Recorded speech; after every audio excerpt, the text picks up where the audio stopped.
Yo, what's going on, everybody? Happy Tuesday. Welcome back to the show, the podcast. I hope you guys all had an incredible weekend, an incredible week, an incredible period of time that is to be determined. Thank you guys for being here for another week. I appreciate you all. We got a fun little episode today. It has been a while since we've been able to talk with, semi-excitement and about actually good things that are going on in MLB The Show 24. And today we're going to do that. Today, I think we have a good conversation to have. A fun one. SDS did good things, and we should, just as much as we criticize the bad things constructively, we should call out the good things. Because that's just how fairness works. But thank you guys for being here for another week. If you are new here, hello, my name is Kenny. You were probably drawn here by the thumbnail title, something or other. I am the host of the show, the podcast, every single Tuesday on YouTube, Apple, Spotify. MLB The Show, conversations in full, in length. We have good conversations here. We continue the conversations in the comments, and we have a good time. So thank you all for being here, and let's just get to talking about this episode. So the very first thing I'd like to do, okay, before we actually talk about the good stuff, is I want to address a select few commenters on the YouTube. Now, I will not call these people out specifically. I will speak in like a holistic totality type of way. I'm just going to drop my volume down a tick. Okay. So here's the thing. People, I have learned in today's day and age, and this is not 100% of people. You listening might not fall into this bucket. Some other people listening might. Nuanced thought, right, is a very difficult thing for folks to wrap their heads around. You can dislike something and like a part of it at the same time. It's possible. I'm living proof. It's possible. Because of the way MLB The Show 24 began, and I don't mean the first week, I mean the first several months, many people have written it off. And that's 100% fair. People are entitled to believe or enjoy or have the opinion, whatever they choose, however they choose, I guess is the best way to say it. But we need to be able to acknowledge when better things are happening, even if it's in something we don't like. And vice versa. We could love a thing and then also be like, ooh, I didn't like that thing. It goes both ways. We can live on both ends of it. Here's an example. People love Game of Thrones. A lot. A lot. It was a cultural phenomenon. I'm pretty sure everybody despised the way it ended. We loved it. And we hated it. We did both things. Maybe not simultaneously, but in a vacuum simultaneously. So to those people in the comments, a couple people on Monday's video insinuated that I was a shill for saying anything positive about MLB The Show 24. You're wrong. You're very incorrect. Do I have a partnership with SDS? I do. That's transparent. I have never hid that. But I think anybody who's been here a long time would say that I am critical of decisions made and how they go about things. So, not a shill. I just want to preface this episode with that, because what I'm about to say is going to trigger those people. The All-Star content and all the content we've gotten since Team Affinity Season 2, Chapter 2 dropped has been phenomenal. Trigger warning, I suppose. Just a great job. And I'm going to go into explaining why. This is not necessarily going to be a card-for-card content review, because we're also so past the point of the Team Affinities coming out. It's been like 10 days. There's no point in doing a card-for-card review. But I want to talk on the whole. So, if you recall 2 weeks ago, last week we had Kreiner on. Shout out Kreiner, friend of the show. The week before that, I talked about what I wanted to see, or essentially what I wanted to see from this All-Star content and how the All-Star content could be a home run. I was like, Team Affinity's got to be 95s, at least. We got to start improving the overalls of these drops. I wanted to see 99s in the Home Run Derby and All-Star content and the draft. I wanted to see 99s in collections. Why was I hesitant to guarantee that would happen? Well, it would be accelerating the power creep within this season faster than the power creep accelerated in Season 1. So I was a little hesitant about it, but I was like, this needs to happen. And then, the day the episode posted to the internet, it all was announced that it was happening. So yeah, there's a little bit of like, pat myself on the back, applause, applause, I guessed something right. But at the same time, we have to look at everything here. We have to look at everything here. All-Star content is almost always SDS's strong suit. They, most of the time, do live content very well. And when I mean live, I mean like postseason content, All-Star content. Last year's postseason content was bad. They waited too long to release it. But there have been other years where postseason content is also very good. But they do live content well. And this brings me into a second nuanced thought here. There are a lot of people who cry MLB The Show is a dead game and that NCAA killed, or College Football 25 killed MLB The Show. I'll keep reiterating this. I'm not going to spend a lot of time on it. College football did not kill MLB The Show. College football was going to be popular no matter how good this game was. It was going to be popular across all gamer perspectives. If you're a COD player, you might drop COD for a little bit and play college football. If you play Fortnite, same thing. MLB The Show, EA, 2K, whatever else, you might drop it. ABC, you might put it down, play college football. It did not help that MLB The Show got off to such a rough start that people have already pushed it to the side, which they have every right to do, because you should not play something you don't enjoy. But college football did not kill MLB The Show. So there's a theory out there that MLB The Show pushed all their chips in the same week college football came out, and we're like, hey, pay attention to us. I understand that theory. I do, because it makes sense. But look at when college football came out, and look at when the All-Star break was. The same time. So, like, we have to see through the lens of, like, logic for a minute and understand that the All-Star content came out right when college football was coming out. So if they stayed upon the path of keeping All-Star content great, it was going to happen regardless. The escalation in overalls was maybe too little too late for a lot of people. I know sets and or seasons really turn people off, and I understand, because I get it. But we have to call a spade a spade. If we are all ready to call them out for the bad things, we have to also be like, hey, this content was really good when it's warranted. And in my opinion, it was warranted. Let's start with Team Affinity. On the screen, you're looking at 5 AL East players. Normally, in Team Affinity, longtime listeners know how I feel about this. We get 30 cards out of specifically Team Affinity, and maybe like 5, 6, 7 on a good drop are really worth your time. I'm talking an impact starter, some bats, bullpen. That's generally the way I feel about Team Affinity, because if outside of maybe the very first one of the year, because that's a whole different ballgame. But if you've got some collection stuff done, if, you know, in the world of wild cards that we live in, if you've got a wild card, like, you don't need all the Team Affinity guys. But this Team Affinity was different. They built these cards, even as 95s, super, super well. Normally, 95s are built like poop. Like again, call a spade a spade. They usually don't have vision, or they can't run the bases. Their fielding's hot shit. But they just did a good job of dispersing the attribute points and making these cards good. I would say just about all these Team Affinity cards, sorry Josh Naylor and maybe a couple others, just about all of them are good, like really good. Like, you can use them and no one's going to laugh at you. Out of this pack, Corbin Burns, he could be in your rotation, as could Tanner Houck. Juan Soto, he's very good, of course. The All-Star home run, the All-Star Soto came out and usurped this one. I get it. But prior to that, maybe you didn't get the rare round Soto.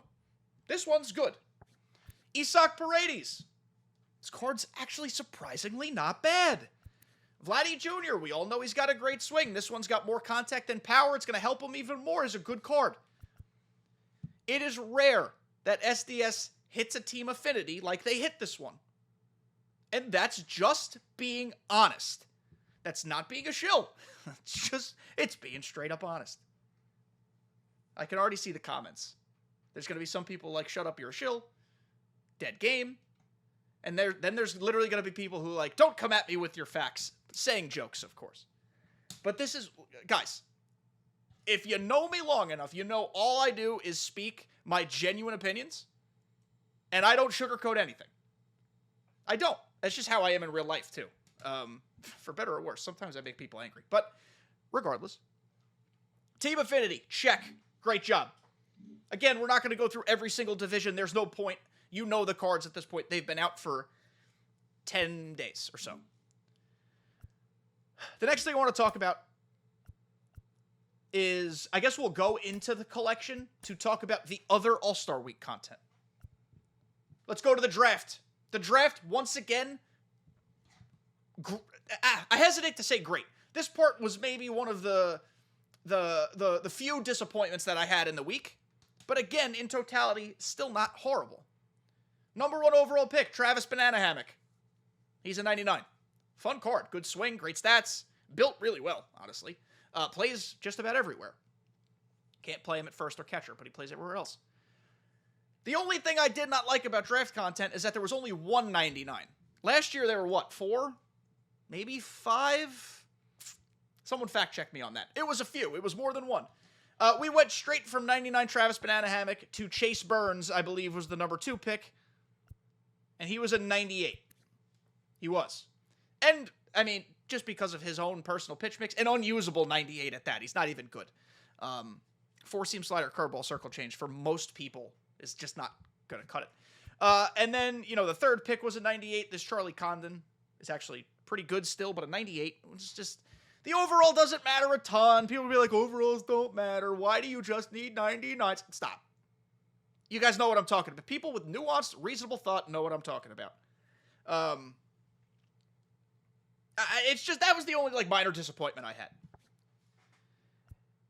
Then you talk about the All-Star content. I think they did, or the Home Run Derby content first. Sorry, we'll start there. They did a pretty good job. Like, what's the normal problem with Home Run Derby cards? They can't field, they can't run, because they stick all those attribute points into other things. This is still largely true. But this Jose Ramirez isn't that bad. What did they do? Look, they tanked his discipline. Why? Because we don't need discipline points in online play. Stop giving us discipline. And they used it in other places. It's an all-star card, excuse me. Alec Boehm. This Alec Boehm's actually really good. They gave no bunting points out because it's a home run derby card and they don't need bunting points. And they put everybody's discipline super low. That allowed them to give them a little more contact, boost the vision in the clutch, and make these cards more than usable. This Alec Boehm is a very good card, even as the 97. And then you go to the big beefy kings of the home run derby. I mean, this Teoscar Hernandez is just incredible. He even has 69, nice, fielding and 70 speed. That is normal for a Teoscar card. Like, that's not even them tanking his numbers. That's just a normal Teoscar card. I'm not personally using this Teoscar because his swing for me, I don't know. Am I the weird one who doesn't like his swing? Some people love it. And there's nothing wrong with that, obviously. It's just not my cup of tea. I feel like he's always reaching at the ball because his swing is so short. So, he's not for me, but this card's cracked. This card's great. And then Bobby Witt. Is it weird to see a Bobby Witt with bad field or silver fielding and not 99 speed? Of course it is. But we live in a simulation. This is a fake baseball game. What did they do? They made his clutch real good. They gave him crazy power and good enough contact to get by. And then you factor in the fact that you can put him on the Corbin Carroll boost, and he gets crazy contact boost to both sides at tier 3, and we're talking about, and a vision boost, don't forget that. We're talking about one of the best cards in the game. Great job.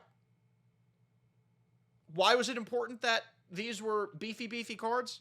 Because if the rare rounds in this pack were 95s, to keep up with what the power creep should have been, they would have been hot cheeks. But now we've got fun, cool stuff. We've got 99s with 36 or 7 plus days to work with in this season. What was everybody's biggest complaint last season? We only had 5 days with the 99s. Now, you have a full month plus, and we're complaining still. Like, I don't understand some people in this community sometimes. Next, the live All-Star Game content. Good cards, man. Trey Turner made a sick play in the field. They gave him 91 fielding. That's cool. Normally, he doesn't have great fielding, but they scaled it appropriately. They gave him nice contact, good clutch because he got a hit. Good card, fun card, a card people can use. It's attainable. Bryce Harper. He had a first inning double. They gave him a nice little card for it. Is it the best card you've ever seen? No, but it's playable. This Anthony Santander, really freaking good. It's also, I mean, Anthony Santander could have the worst attributes and he'd still give me nightmares, but it's a good card. And then the 99s. This Jarren Duran is one of my favorite cards in the game. Yankee fan saying that. Who'd have thunk it? Who'd have thunk a Yankee fan would say that? This Jarren Duran is so good. He hits absolute piss rods. He hits nukes. Crazy good card. And then this Juan Soto might somehow be better than Jarren Duran. And maybe that's just my personal experience or preference because I love Soto as well. This Soto's incredible. Knocked it out of the park. Now another I don't know if we call it a complaint, but an observation or a critique that we talked about yesterday in the 10-minute mailbag was the collection. Of course, they were going to do an all-star collection because it incentivizes doing stuff. I think we can all acknowledge that. They made the collection tiers rather live series guys just beefed up. So Emmanuel Clase, he got the save. Chris Sale, Tatis Skeens, who started the game. Shohei, who hit a monstrous 3-run homer. Aaron Judge, who was present for the game. This was a very minor risk on their part, which they do from time to time, because what happens if Shohei hits a 3-run homer in the game? What happens if Skeens starts the game and does well? What happens if Clase gets the save? Like, in other worlds, those would have been cards that were live content the night of the All-Star game. They pigeonholed themselves there. What happens if Shohei, what happens if the National League won and Shohei's 3-run homer stuck as the big hit and he became the MVP of the game? Do you have to give him another 99? So they corner themselves there. Thankfully, it didn't come to fruition. We're playing a little bit of the 2020 hindsight bullshit. It's not a big deal. We're not harping on anything. But I circle back to say, these could have been retro All-Stars, and we could have used our legend pool a little bit, because I feel like SDS is not utilizing its legend pool enough. So, again, we're observing and critiquing a still good thing. Nuanced thought. And then the last thing that I think was super cool, other than event, and, there have been other things going on as well, but I want to talk about this, which I've still not finished. I'm 2/3 of the way there. The Hall of Fame programs for Adrian Beltre, Joe Mauer, and Todd Helton. What an awesome thing. What is, one of the things just about everybody in the vocal community enjoys, but SDS has kind of abandoned? Evolution programs. What is the one thing we all say, hey, bring these back? Evolution programs. Why? Because they're fun. They make you feel like you're leveling up. You use a player, you fall in love with the player, you do well with the player, then you get the better version of the player. And then you do it again, and you get the best version of the player. So this is a truncated version of that. You could finish this path if you do the moments. Maybe you're able to do the extreme moment. No shame if you can't, but if you could do that as well. And then you play against the CPU and bash their skulls against the pavement for an hour and a half, maybe less than that. And you've completed enough of these missions, these specifically, to unlock your guy. Plus a bunch of XP. 10k XP, 5k. You get 20k XP, some stubs, not a lot of them. Some packs, not a lot of them. And then a beefy, juicy 99 Hall of Fame Cooperstown series, whoever it is. I am so happy somebody on the content team listened to the community and said, you know what would be cool? You know what they'd like? The evolution programs to come back. Again, a diet version. They're short. Would I like them to be longer and maybe extended over the course of a full season? That'd be kind of neat. What if a day one Adrian Beltre evolution program drops in season 3? This is just hypothetical. And they give us the 91 off rip. And then how they update the ranked program in stages, maybe they update his evolution program in stages, and as the season goes on, you get better Adrian Beltres. They kind of hinted at the evolution thing in the XP path by giving us different versions of Chipper, Halliday, and Griffey. It was different. You weren't truly using an evolution program. You just got XP to unlock new ones, but you get what I'm saying. Conceptually, the evolution program is fun and it works. It's been proven. The Jackie Robinson evolution program from several years ago was great, and it was a lot of people's first introduction to, like, immersing themselves in the evolution stuff. I think evolution programs work great over the course of a year-long power creep, which I'm crossing my fingers that we get back to next year, because it would make the community a lot happier, and we'd all stop being at each other's throats over this game. Evolution program, fat win. Simply put, a fat win. And to make it even better, these cards are incredible. This Adrian Beltre is great. His swing is not my personal favorite. He might not be your cup of tea, but that does not stop the fact from us looking at this card and saying, holy crap, this card kicks ass. And I love the card art. I'm a sucker for card art sometimes. I like this new card art. Adrian Beltre is crazy good. Joe Mauer is going to be a God Squad catcher for some people.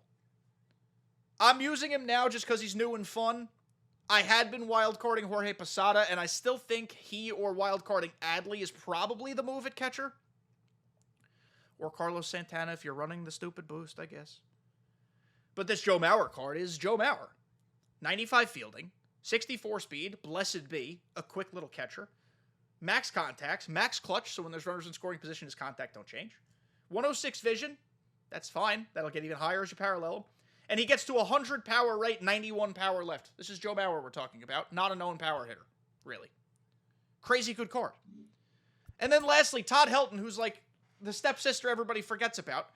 Todd Helton has a crazy good swing. Like, he really does. His swing is really nice. It's a shame people aren't going to use his card because Babe Ruth exists. But, like, this card's really good. He gets to a diamond fielder at parallel 2. He'll get to 61 speed at P5. He'll get to max contact left at P5. And he's got more than enough power to work with. Max clutch of 104 vision. For people complaining about content not being, or cards not being good enough, this was not the week to continue fighting that battle. If you want to talk holistically, we can still talk about that, because this game is not fixed. This game still has issues. There are still philosophical problems I don't agree with that I still don't think come from SDS itself. I think it comes from up above, but that's just a tinfoil hat theory. I want to end on a little segment here where I have a little bit of hopium. And it's not based in anything.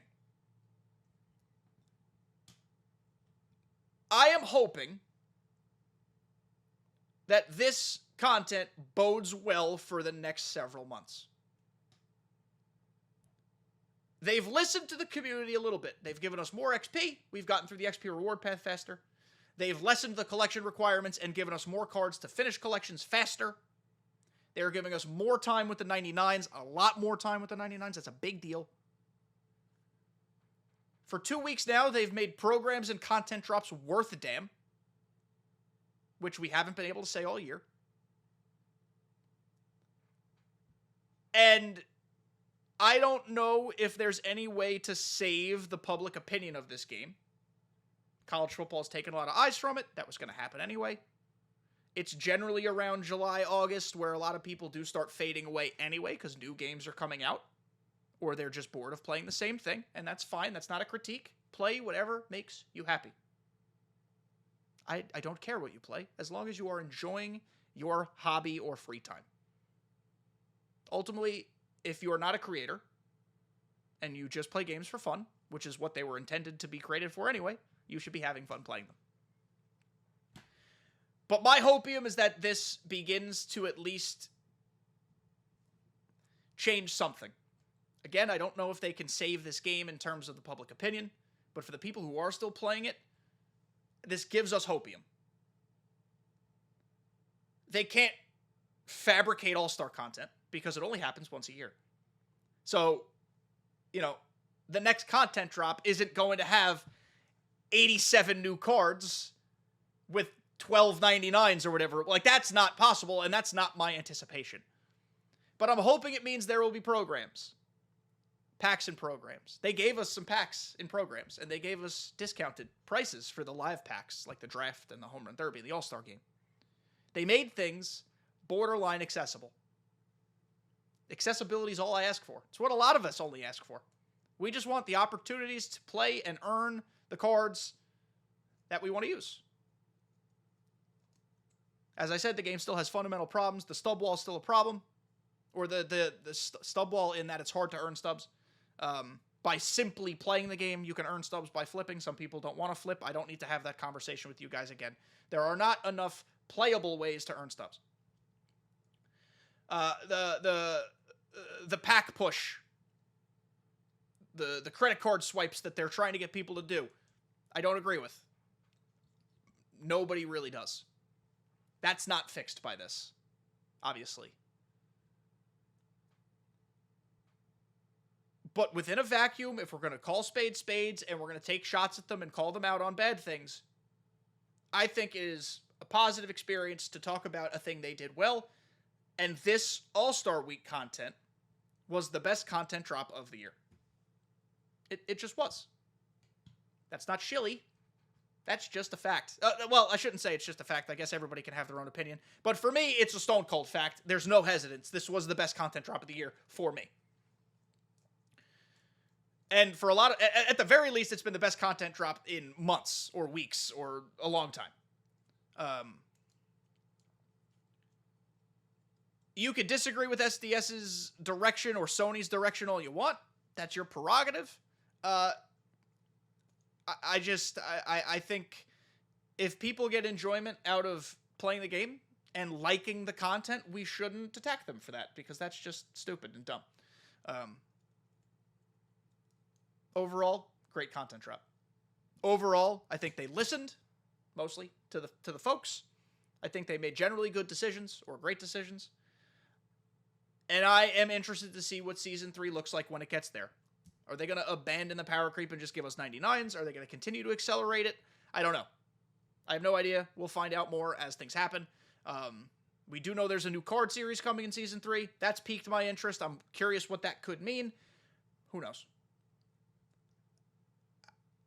I am hoping MLB The Show can find a little bit of momentum at the end of this game cycle, which, again, is still quite a ways away. It's only July. I'm hoping it can build some momentum because I want people to be excited about 25. I don't want folks to go, oh, here's another crap game. This community needs a little injection of fun. And I'm not saying that as an indictment on its members of the community. I'm just saying we deserve a good game. We deserve to have fun. We deserve to have something that's fun. Look at how the college football community has rallied around that game. I don't live in the Reddit circles. I know there are people who don't like it for whatever reason, one or another. Look at, largely though, how that game has captivated an audience that has craved not only a good game, but a college football game in so long. It's only been like 2 or 3 years since we've had like, I guess what you'd call peak Diamond Dynasty, more like 3 or 4. But we're all craving it again, right? We're craving it. I hope we get it. I hope 25 is that. I hope this has a little bit of momentum now. I'm not expecting them to recreate this every single week because it's impossible to, but I'm hoping they take the lessons learned from the positive community feedback and find ways to implement things where they can. More evolutions, that'd be cool. Well-built cards is all I ask for. Give every card utility in some way. They don't all have to be 99s. They don't all have to be God Squads. They don't all have to be crazy good. Just make me want to get the card. That right there is already a huge improvement. Some packs and programs. Give me the chance to pull a card. Make sure we have programs once a week. I don't think that's a lot to ask. So this has been a little bit of a ranty episode, but I also think a valuable episode in just touching base on good content, which is hard to do for us sometimes. So I'm happy that we got to have a fun conversation. Let me know what you guys think about the content. Am I overreacting to good content? Am I a dumb, stupid, ugly shill? Or do you agree? I don't know. That's just where my head's at, and I'm just going to be honest. I'm always honest with you guys. I don't hide my opinions, clearly. I think that's why I've built the small following that I have, and I appreciate all of you for being here. Unless you're a silly goose. And then I don't necessarily appreciate that you're here. But thankfully, I'd say 99% of you are great. So that'll do it for this episode of the show, the podcast. I appreciate you all, almost, as I just said. And that's it. So I'll talk to you guys throughout the week. We'll have another podcast episode next week, and we'll go from there. Love you all. See you next time.